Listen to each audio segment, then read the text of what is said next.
Welcome to me trader Telugu. నేను రీసెంట్గా మళ్ళీ వీడియోస్ చేయలేదు బికాజ్ నేను లాస్ట్ పోస్ట్ చేసిన వీడియోస్ తర్వాత నేను ట్రేడ్స్ తీసుకోలేదు బికాజ్ కంటిన్యూస్గా నాకు 2 days లాసెస్ వచ్చాయి. దట్టు నాకు హెవీ లాసెసే వచ్చాయి కొంచెం. సో అనొచ్చు మీరు తీసుకునే క్వాంటిటీకి ఇది తక్కువే కదా అని, బట్ స్టిల్ అది నేను కంట్రోల్ చేసుకోలేకపోయాను. ఆ లాసెస్ అన్న ఫీలింగ్ వచ్చింది. ఇంకొంచెం తక్కువకి లాస్ బుక్ చేయాలి. సో ఫస్ట్ డే లాస్, తర్వాత సెకండ్ డే కూడా ఆ మైండ్ సెట్తోనే నేను ట్రేడ్స్ తీసుకున్నాను. సో సెకండ్ డే కూడా లాస్ అయ్యాను. సో కంటిన్యూస్గా 2 days కొంచెం హ్యూజ్ లాసెస్ వచ్చాయి కదా. ట్రేడ్స్ చేస్తే ఆ మైండ్ లాస్ కవర్ చేసేయాలి ఆర్ ఆ మైండ్ సెట్లో ట్రేడ్స్ చేస్తాను అన్న ఒక వ్యూలో నేను ట్రేడ్స్కి గ్యాప్ ఇచ్చాను. Because at the end profit ముఖ్యం. ఎన్ని డేస్ ట్రేడ్ చేసాము అన్న దానికన్నా ఎట్ ద ఎండ్ ఎంత ప్రాఫిట్లో ఉన్నామన్నది ముఖ్యం. సో కంటిన్యూస్గా హ్యూజ్ లాస్ వచ్చింది కదా. సో ఆ మైండ్ సెట్లో ట్రేడ్స్ తీసుకుంటే ఇంకా లాస్ అయిపోతాను. ఆ వ్యూలో నేను మళ్ళీ ట్రేడ్స్ తీసుకోలేదు. సో కొంచెం గ్యాప్ ఇచ్చి ట్రేడ్స్ తీసుకోవాలనుకున్నాను. అండ్ ఈరోజు మార్నింగ్ నేను మళ్ళీ ట్రేడ్ చేయాలని డిసైడ్ అయ్యాను. ఈరోజు మార్నింగ్ నేను ఒక ట్రేడ్ తీసుకున్నాను. క్యాపిటల్ తగ్గించేసాను, క్వాంటిటీ కూడా తగ్గించాను. అసలు చూద్దాము, నేను కొంచెం గ్యాప్ ఇచ్చి ఎప్పుడైనా ట్రేడ్స్ తీసుకున్నప్పుడు క్వాంటిటీ తగ్గిస్తాను. సో అలానే ఈరోజు చాలా తక్కువ క్యాపిటల్తో నేను ట్రేడ్ తీసుకున్నాను. కానీ నా ఒక లాస్ స్ట్రీక్ మాత్రం కంటిన్యూ అవుతూనే వచ్చింది. నిన్ను వీడని నీడను నేనే. బట్ క్వాంటిటీ అండ్ క్యాపిటల్ చాలా తక్కువ కాబట్టి చాలా మినిమల్ లాసే వచ్చింది. నేను ఆ ట్రేడ్ని హోల్డ్ చేసి ఉంటే ఎట్ ద ఎండ్ నేను ప్రాఫిట్లో ఉండేదాన్ని. బట్ స్టిల్ నేను ఆ ట్రేడ్ని హోల్డ్ చేయలేదు. మార్నింగ్ అమ్మేశాను. నేను same I followed my timings. నేను అవే టైమింగ్స్ ఫాలో అయ్యాను. మార్కెట్లో మైండ్ సెట్ చాలా ఇంపార్టెంట్ అని నేను బిలీవ్ చేస్తాను. అండ్ నా మైండ్ గురించి నాకు బాగా తెలుసు. సో అందుకే నేను కంటిన్యూస్గా లాసెస్ వచ్చినప్పుడు ఇప్పుడు నేను బ్రేక్ తీసుకుంటాను. లేదంటే ఆ లాసెస్ని కవర్ చేయాలి, ఆ వ్యూలో ఉంటాం కాబట్టి. సో అందుకే నేను మళ్ళీ బ్రేక్ తీసుకున్నాను. అండ్ నేను మళ్ళీ రీస్టార్ట్ చేస్తున్నాను ట్రేడింగ్ని. వెయిట్ చేసి నెక్స్ట్ వచ్చే బాల్ని 6 కొట్టాలనుకుంటే బౌల్డ్ అయినట్టు అయిపోయింది ఈరోజు నా ట్రేడింగ్. నా లాస్ స్ట్రీక్ కంటిన్యూ అయింది. నా ప్రాఫిట్ స్ట్రీక్కి కొంచెం బ్రేక్ పడింది.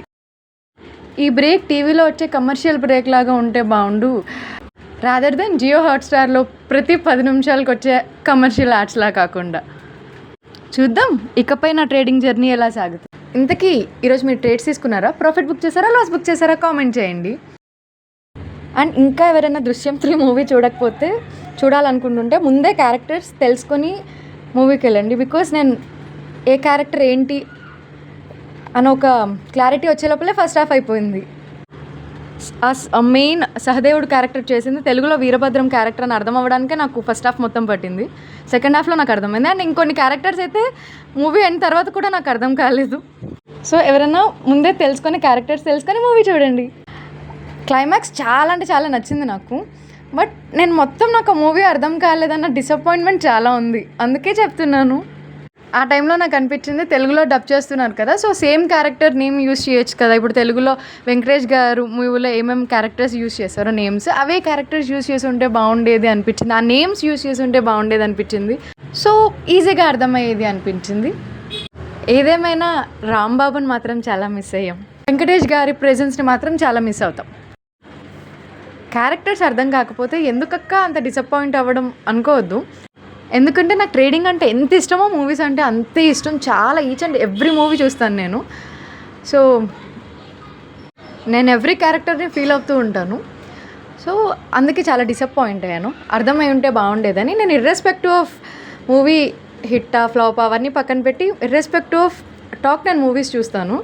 ఎందుకక్క సడన్గా ట్రేడింగ్ ఆ రిలేటెడ్ నుంచి ఈ మూవీ రిలేటెడ్గా వచ్చావు అని అనుకోవచ్చు.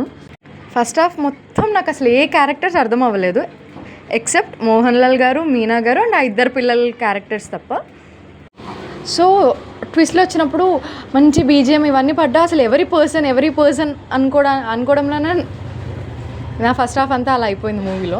చాలా డిసప్పాయింట్ అయ్యాను, చాలా కన్ఫ్యూజ్ అయ్యాను, చాలా డిసప్పాయింట్ అయ్యాను మూవీ చూసినప్పుడు. సెకండ్ హాఫ్లో నాకు ఓన్లీ సహదేవుడి క్యారెక్టర్ మాత్రమే అర్థమైంది. రిమైనింగ్ క్యారెక్టర్స్ నాకు ఎట్ ద ఎండ్ కూడా ఏ క్యారెక్టర్ ఎవరు అన్న క్లారిటీ లేదు. అందుకే చెప్తున్నాను ముందే క్యారెక్టర్స్ చూసి వెళ్ళండి అని. అండ్ మీరు అనుకోవచ్చు మూవీ చూసినప్పుడు మీకు అర్థం కాకపోతే పక్కన వాళ్ళని అడగచ్చు కదా అని. సో నేను నా ఫ్రెండ్స్తో మూవీ చూశాను. నాకు ఆ క్యారెక్టర్స్ అర్థం అవ్వలేదు.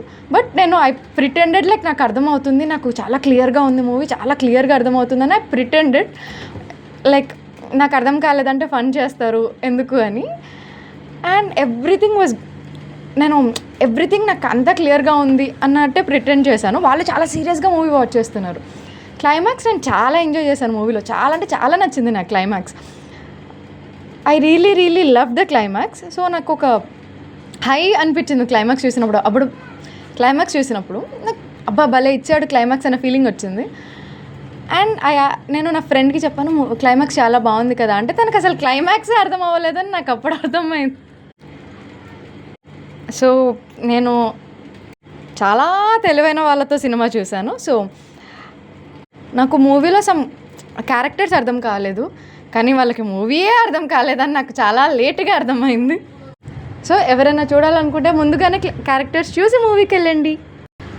నేను డిసప్పాయింట్ అయినట్టు మీరు అవ్వకూడదని చెప్తున్నాను.